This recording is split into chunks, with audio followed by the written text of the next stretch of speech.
안녕하세요, 여러분. 오늘 함께 나눌 이야기는 데일 카네기의 또 다른 명저, 자기관리론입니다. 책 속으로 같이 들어가 보겠습니다. 앞서 우리는 인간관계론을 통해 사람들과 더 좋은 관계를 맺는 방법을 배웠다. 그런데 아무리 좋은 인간관계 기술을 가지고 있어도 우리 자신이 걱정과 불안에 짓눌려 있다면 무슨 소용이 있겠는가? 이 책은 바로 그 걱정이라는 괴물로부터 우리를 해방시켜주는 책이다.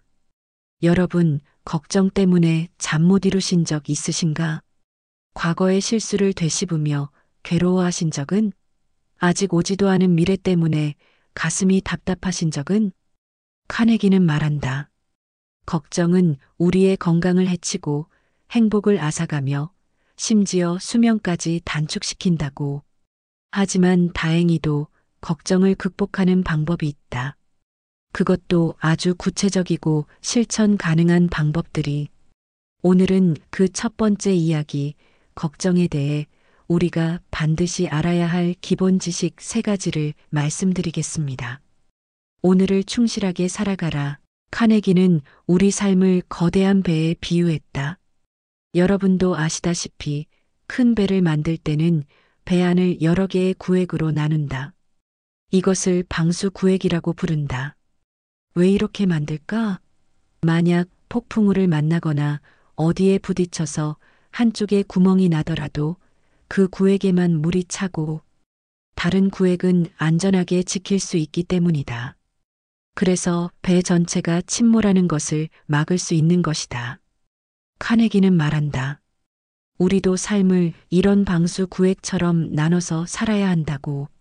그런데 그 구획을 어떻게 나눌까? 바로 하루라는 단위로 나누는 것이다. 과거의 문을 닫아라. 우리는 종종 과거에 사로잡혀 산다. 그때 그렇게 하지 말았어야 했는데 왜 그런 선택을 했을까? 그때 더 노력했더라면. 이런 생각들이 끊임없이 머릿속을 맴돈다. 과거의 실수, 후회, 잘못된 선택들이 우리를 괴롭힌다. 하지만 카네기는 단호하게 말한다. 과거의 쇠문을 닫아라. 과거는 이미 지나간 시간이다. 그 안에서 무슨 일이 일어났든 우리는 그것으로 돌아가서 단 하나도 바꿀 수 없다. 아무리 후회해도 아무리 자책해도 과거는 변하지 않는다.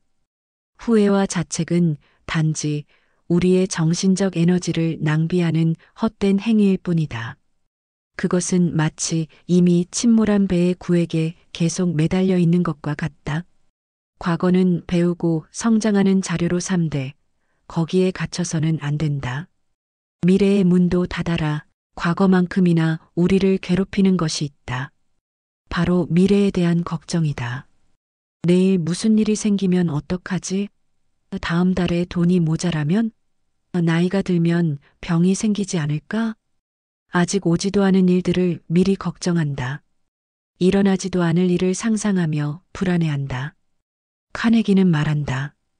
미래의 쇠문도 단단히 닫아라. 미래는 아직 오지 않은 미지의 영역이다. 내일, 한 달 뒤, 1년 뒤에 무슨 일이 일어날지 아무도 모른다. 그런데 우리는 아직 오지도 않은 불행을 미리 겪는다. 미국의 작가 마크 트웨이는 이렇게 말했다. 나는 인생에서 수많은 끔찍한 일들을 겪었지만 그중 대부분은 실제로 일어나지 않았다. 우리가 걱정하는 일의 대부분은 실제로 일어나지 않는다. 우리는 그저 상상 속에서 고통받고 있을 뿐이다. 오직 오늘만을 살아라. 그렇다면 우리는 어떻게 살아야 할까? 카네기는 답한다. 오직 오늘, 지금 이 순간만을 살아라.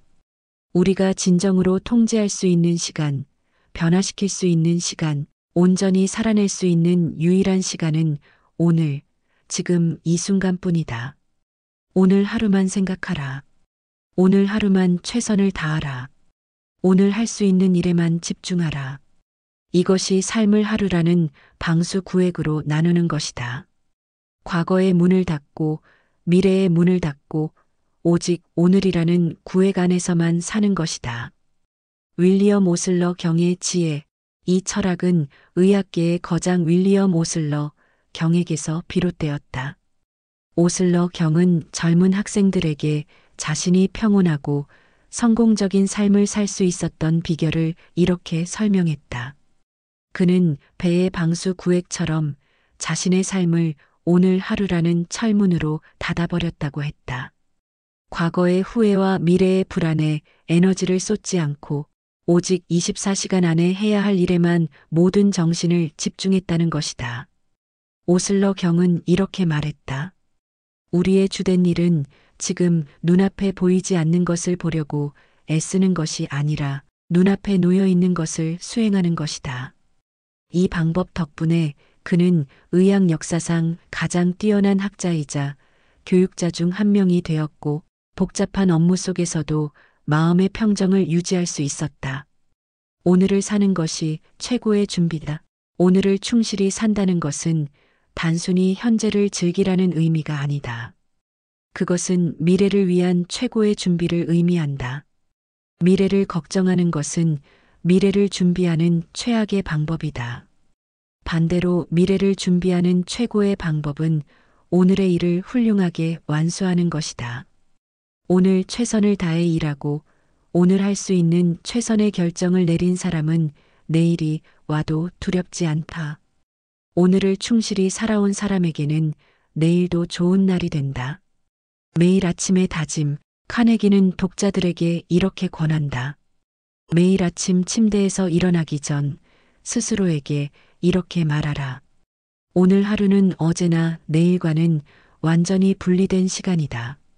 나는 오늘 하루 동안만이라도 걱정, 후회, 불안을 완전히 잊겠다. 오직 현재의 일과 현재의 즐거움에만 집중하겠다. 이것을 매일 반복하라. 그러면 놀라운 일이 일어난다. 거대하고 압도적으로 보이던 삶의 문제들이 관리 가능한 작은 조각으로 나뉜다. 과거의 그림자에 갇히지도 미래의 안개에 휩싸이지도 않고 단단한 현재의 땅을 딛고 서게 된다. 오늘 하루만 살아라. 그것이 걱정에서 벗어나는 첫 번째 비결이다. 제2장 걱정을 해결해줄 마법의 공식. 윌리스 캐리어의 이야기. 카네기는 걱정스러운 상황을 해결할 가장 강력한 방법으로 마법의 3단계 공식을 소개한다. 이 공식을 만든 사람은 윌리스 캐리어라는 사람이었다. 여러분도 혹시 캐리어라는 에어컨 회사 들어보셨는가? 바로 그 회사의 창립자가 이 사람이다.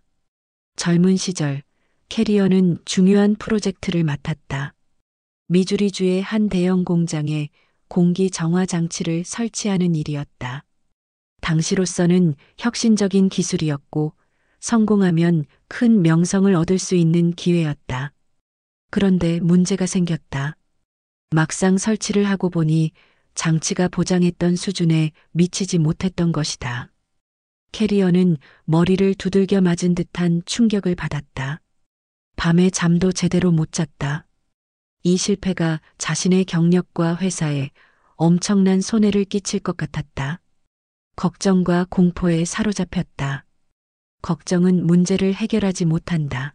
며칠을 그렇게 괴로워하다가 캐리어는 문득 깨달았다. 걱정은 문제 해결에 아무런 도움도 주지 못한다. 걱정을 아무리 해도 이미 벌어진 일은 바뀌지 않는다. 걱정은 단지 자신을 괴롭힐 뿐 해결책을 가져다 주지 않는다. 그는 걱정을 멈추고 문제를 해결할 방법을 찾기로 결심했다. 그리고 그때 개발한 것이 바로 3단계 공식이었다. 1단계, 최악의 상황을 생각하라. 첫 번째 단계는 이것이다. 두려움 없이 있는 그대로 현 상황을 분석하고 일어날 수 있는 최악의 결과를 생각해 보는 것이다. 캐리어는 스스로에게 물었다. 이번 실패로 최악의 경우 무슨 일이 벌어질까? 감옥에 갈 일은 아니었다. 누가 자신을 죽이겠다고 협박하는 것도 아니었다. 하지만 직장을 잃을 수도 있었고 회사가 투자한 2만 달러를 날려버릴 가능성이 있었다. 그는 막연한 공포가 아닌 가장 나쁜 시나리오를 구체적으로 그려봤다. 직장을 잃고 회사는 2만 달러를 손해본다. 이것이 최악이다. 2단계, 최악을 받아들여라. 두 번째 단계는 더 놀랍다. 그 최악의 상황을 마음속으로 받아들이는 것이다. 캐리어는 스스로에게 말했다. 좋아, 직장을 잃는다고 치자. 그래도 나는 다른 일을 구할 수 있어. 회사 입장에서도 새로운 기술을 실험했다고 치고 2만 달러 손실은 감수할 수 있을 거야.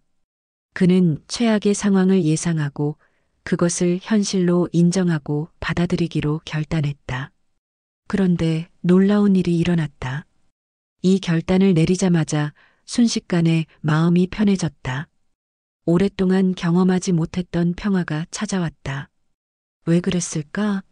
최악을 받아들이면 더 이상 잃을 것이 없기 때문이다. 이미 바닥을 찍었으니 이제 올라갈 일만 남은 것이다. 3단계, 최악을 개선하라. 세 번째 단계다. 이미 마음속으로 받아들인 최악의 상황을 개선하기 위해 침착하게 노력하는 것이다. 마음의 평안을 되찾은 캐리어는 비로소 제대로 생각할 수 있게 되었다. 걱정에 사로잡혔을 때는 머리가 복잡해서 아무 생각도 할 수 없었는데 이제는 명확하게 문제를 볼 수 있었다. 그는 고민했다. 어떻게 하면 2만 달러의 손실을 줄일 수 있을까? 몇 번의 실험 끝에 장비에 5천 달러를 더 투자하면 문제를 해결할 수 있다는 사실을 발견했다. 결과는 어땠을까? 2만 달러를 잃는 대신 1만 5천 달러를 벌어들였다. 계속 걱정만 하고 있었다면 절대 얻을 수 없었던 결과였다. 왜 이 공식이 효과적인가? 카네기는 이 공식이 탁월한 이유를 설명한다. 걱정의 가장 나쁜 점은 우리의 집중력을 파괴한다는 것이다. 걱정을 하면 마음이 이리저리 헤매고 다닌다. 판단력을 잃어버린다. 결단을 내릴 수 없다. 하지만 억지로라도 최악을 상상하고 그것을 받아들이면 막연한 두려움이 사라진다. 그리고 문제에 집중할 수 있는 단단한 기반이 생긴다. 걱정은 우리를 마비시키지만 이 공식은 우리를 행동하게 만든다. 이 공식은 수많은 사람들에게 효과가 있었다. 뉴욕의 한 사업가는 직원의 비리로 정부 조사관에게 협박을 당했다. 5천 달러를 주지 않으면 사업을 망하게 하겠다는 협박이었다. 그는 이 공식을 적용했다. 최악의 상황은 사업이 망하는 것이었다.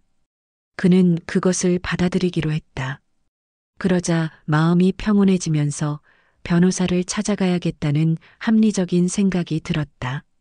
변호사의 조언대로 검사에게 사실을 털어놓았더니 그 조사관은 사실 경찰이 수배 중인 사기꾼이었다.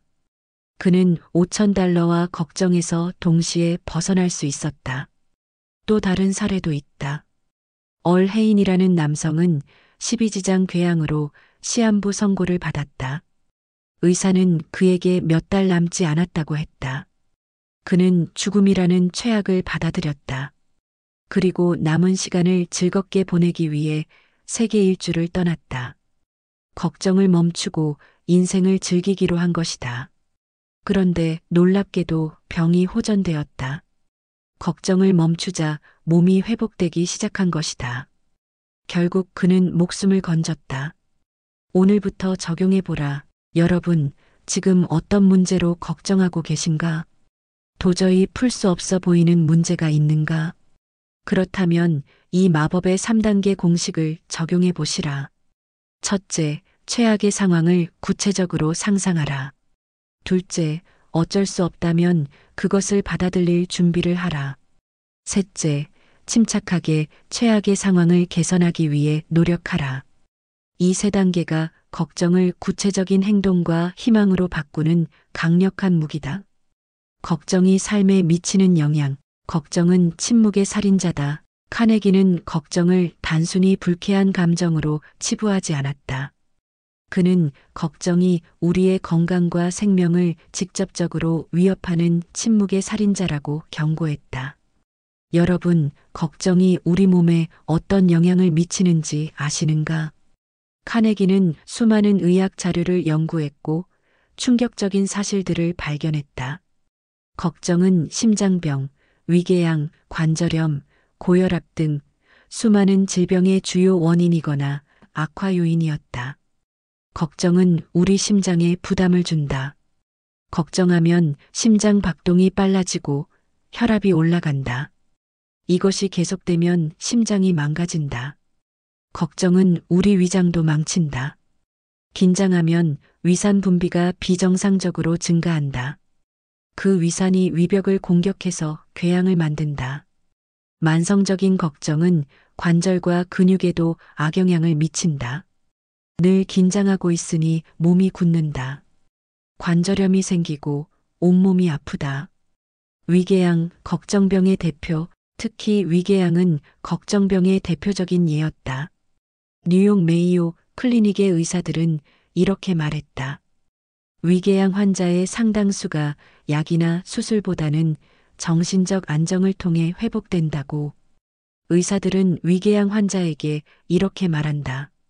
당신의 걱정을 해결하지 않으면 약도 수술도 소용없습니다. 실제로 많은 환자들이 걱정을 멈추자 궤양이 나았다. 약을 먹어도 안 나았던 병이 마음의 평화를 찾자 저절로 나은 것이다. 정신 건강도 망친다. 걱정은 신경쇠약이나 정신질환의 주범이기도 하다. 카네기는 놀라운 통계를 제시했다. 미국에서 전쟁 때문에 생기는 신경쇠약 환자보다 평화로운 시기에 걱정 때문에 생기는 환자가 훨씬 많다고. 전쟁보다 걱정이 더 무섭다는 말이다. 걱정은 사람의 정신력을 소모시킨다. 판단력을 흐리게 한다. 결국 스스로를 무력감과 우울증의 구렁텅이로 몰아넣는다. 외모까지 망친다. 걱정은 우리의 외모와 매력까지도 앗아간다. 만성적으로 걱정하는 사람들을 보면 얼굴에 근심의 주름이 깊게 새겨져 있다. 눈빛은 불안정하고 표정은 굳어 있다. 이런 외모는 사람들에게 부정적인 인상을 준다. 인간관계와 사회생활에까지 악영향을 미친다. 반면 마음의 평화를 유지하는 사람들은 어떤가?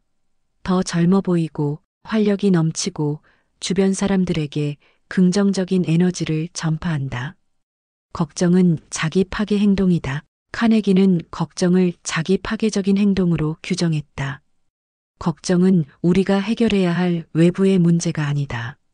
그것은 우리 내부에서 스스로를 공격하는 독과 같다. 우리는 스스로에게 독을 먹이고 있는 것이다. 아무도 강요하지 않았는데 스스로 선택해서 자신을 괴롭히고 있는 것이다. 걱정의 심각성을 인정하라. 카네기는 독자들에게 걱정의 위험성을 가볍게 여기지 말라고 당부한다. 걱정은 당신의 돈과 시간을 훔치는 것을 넘어 당신의 건강과 삶 자체를 훔치려 시도하는 도둑과 같다. 그는 걱정의 파괴적인 영향을 깨닫는 것이 걱정 극복의 첫걸음이라고 말한다. 문제가 얼마나 심각한지 정확히 알아야만 그것을 해결하려는 깊고도 절실한 욕망이 생기기 때문이다. 두 가지 사실을 명심하라. 카네기는 우리에게 두 가지 사실을 명심하라고 한다. 첫째, 대부분의 걱정은 쓸데없는 것이다. 마크 트웨인의 말처럼 우리가 걱정하는 일의 대부분은 실제로 일어나지 않는다. 둘째, 걱정은 외부의 문제가 아니라 내부의 건강 문제다. 걱정은 당신의 몸과 마음을 병들게 하는 질병이다.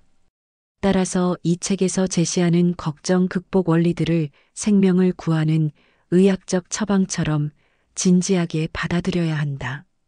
걱정에서 벗어나는 것은 단순히 행복해지는 것을 넘어 건강하고 오래 사는 것과 직결되는 문제다. 걱정은 내 인생을 망치기 전에 반드시 뿌리 뽑아야 할 습관이다. 여러분, 데일 카네기의 자기관리론 일부를 함께 살펴봤다. 세 가지 중요한 원칙을 배웠다. 첫째, 오늘을 충실하게 살아가라. 과거의 문을 닫고 미래의 문을 닫고 오직 오늘 하루에만 집중하라. 둘째, 걱정스러운 일이 생기면 마법의 3단계 공식을 사용하라. 최악을 상상하고 받아들이고 개선하기 위해 노력하라. 셋째, 걱정이 우리 삶에 미치는 파괴적인 영향을 깨달아라. 걱정은 단순한 감정이 아니라 우리의 건강과 생명을 위협하는 적이다.